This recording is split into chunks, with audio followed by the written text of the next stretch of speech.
Bienvenue dans Planète Locale pour bien commencer la semaine. C'est le magazine environnement de la rédaction en partenariat avec Terre et Territoire, l'hebdo agricole régional. Églantine Puel, qui fait partie de l'équipe, est avec nous en plateau ce soir. Ensemble, nous allons parler de la filière floricole. À quoi ressemble-t-elle? Dans les Hauts-de-France, des professionnels luttent pour la relocalisation de la production. Parmi eux, Hélène Taquet, cofondatrice du collectif La Fleur Française et créatrice de la marque Pop Fleur. Bonsoir, merci d'être avec nous. Bonsoir, merci. Et tout de suite, l'entretien.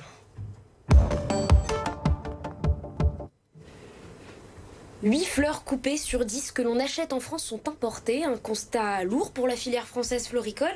Changer la dynamique est l'un des objectifs de votre association? Oui, l'idée était de relancer la fleur française par la consommation. Donc le collectif de la fleur française a initialement créé un annuaire en ligne qui permet à tous les consommateurs de trouver où acheter de la fleur française, que ce soit chez un fleuriste ou chez un producteur. Une sorte de réseau, de recensement pour promouvoir donc la consommation. Vous le dites, c'est une association au service de la fleur locale de saison. C'est comme ça que vous décrivez votre collectif. Pourquoi donc il est important de s'organiser en réseau? Nous partons de loin. Aujourd'hui, la filière est complètement désorganisée. Il reste 700 producteurs en France pour un peu plus de 10 000 fleuristes. Donc vous imaginez, il faut mettre en relation tout ce monde et puis et plus tous les consommateurs. Donc l'idée du collectif, si vous voulez, c'est de relancer la consommation. Donc si les consommateurs en veulent, les fleuristes en ont besoin, et si les fleuristes en ont besoin, il faut des producteurs. Donc avoir des producteurs près des centres de consommation, donc près des villes. C'est quoi les difficultés que vous rencontrez? Je sais que par exemple, vous n'avez pas les aides PAC, vous n'êtes pas considérés comme des agriculteurs. C'est une difficulté parce que vous avez moins d'aide en fait aussi, j'imagine. Ouais, malheureusement, la floriculture aujourd'hui n'est pas considérée par le ministère de l'Agriculture, par les chambres d'agriculture. Quelques chambres d'agriculture commencent à se pencher et à s'adresser à moi justement pour savoir en quoi consiste cette filière. Mais non, aujourd'hui, on est complètement en dessous des radars. Donc ça veut dire que c'est plus les réseaux de maraîchage qui y pensent. C'est finalement, c'est le collectif qui fait venir aussi beaucoup de monde, beaucoup de gens en reconversion en fait, donc qui sont en train de se former et de s'installer. Donc le frein, je dirais, c'est un peu le foncier quand même, parce que quand vous êtes fils d'agriculteur, que vous diversifiez, vous avez le foncier. En revanche, quand vous vous formez à nouveau, là, il faut trouver. Et c'est pas toujours évident, notamment à côté des grandes villes. Oui, non, mais dans le Pas-de-Calais, il y a une forte pression foncière en plus. Oui. Vous n'avez pas besoin de grandes surfaces en fait. Donc c'est un peu compliqué de trouver des terrains tels quels en fait. Oui, alors ça, justement, l'avantage quand même dans tout ça, c'est que ça peut être sur des terrains qu'on peut appeler délaissés, si vous voulez, quelquefois. Typiquement, j'ai un bailleur social là qui m'a contacté, ça fait plusieurs années, mais là, on arrive, elle va me proposer 2 terrains sur lesquels elle souhaite installer des fermes florales. Alors, vous avez vous-même une ferme à Blécourt, dans le Nord, et vous avez lancé une marque Pop Fleur. Alors vous, concrètement, comment vous travaillez ? Alors, moi j'ai créé ça pour cultiver des confettis de pétales de fleurs, une alternative en fait aux confettis industriels, voilà, que j'ai développé pendant un moment. J'avoue qu'en ce moment-là, j'ai un peu diminué, notamment au profit du collectif de la Fleur Française. Nous avons 700 membres aujourd'hui, quasiment 700 membres. Vous imaginez un peu le réseau que ça représente et l'animation que ça représente. Et en fait, voilà, je me consacre à la ferme, en grande culture et au collectif. Vous avez évoqué le rôle du consommateur qui est essentiel. Il faut sensibiliser au local, à la saisonnalité. C'est le cas pour, on va dire, tous les domaines quasiment, en tout cas agricoles. Les bienfaits du Made in France, vous arrivez à les calculer dans le domaine des fleurs ? Ah oui, alors oui. Et pour plusieurs raisons. En fait, il y a un enjeu économique.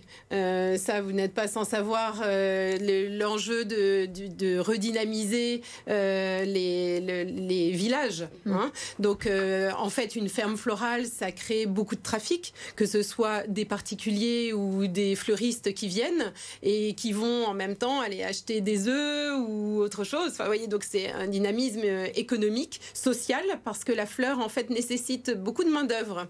un peu comme le maraîchage d'ailleurs, mais imaginez le désherbage, la culture, la récolte, la mise en bouquet, etc. Donc c'est vraiment une culture qui nécessite beaucoup de main-d'œuvre, donc des emplois de proximité.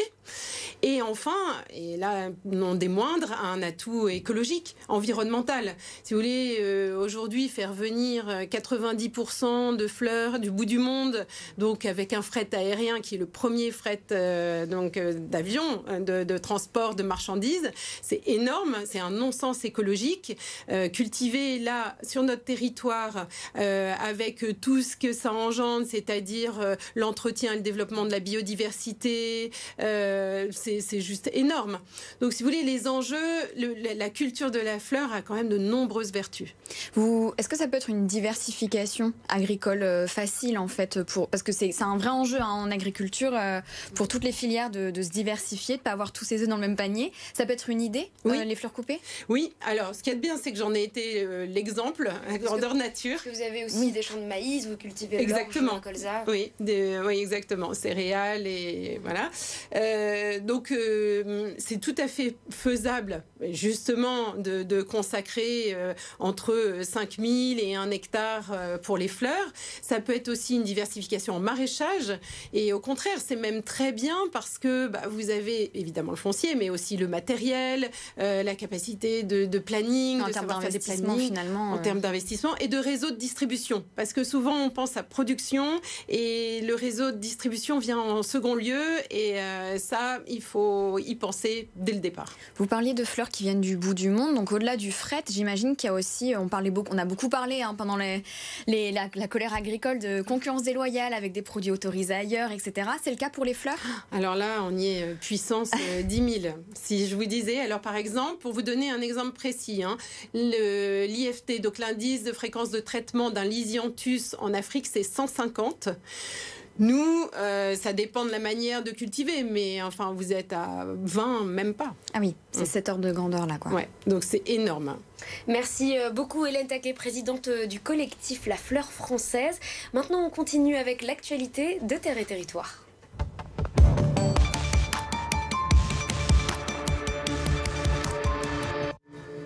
Alors Églantine, de quel article allez-vous nous parler ce soir? Eh bien, je vais vous parler d'un article de ma collègue Hélène qui a poussé les portes du centre d'éducation pour chiens pour personnes non ou malvoyantes. Il est à Rouen, qui forme entre 400 et 500 chiens par an. Et ce qui est à savoir, en fait, c'est qu'il y a 2 centres en France et ça fonctionne que par le don ou le legs et les chiens sont donnés entièrement gratuitement aux personnes qui en ont besoin. Merci beaucoup Églantine. Alors cet article est à retrouver sur le site de Terre et Territoire. Très bonne soirée à vous. Merci encore d'avoir été avec nous et à demain.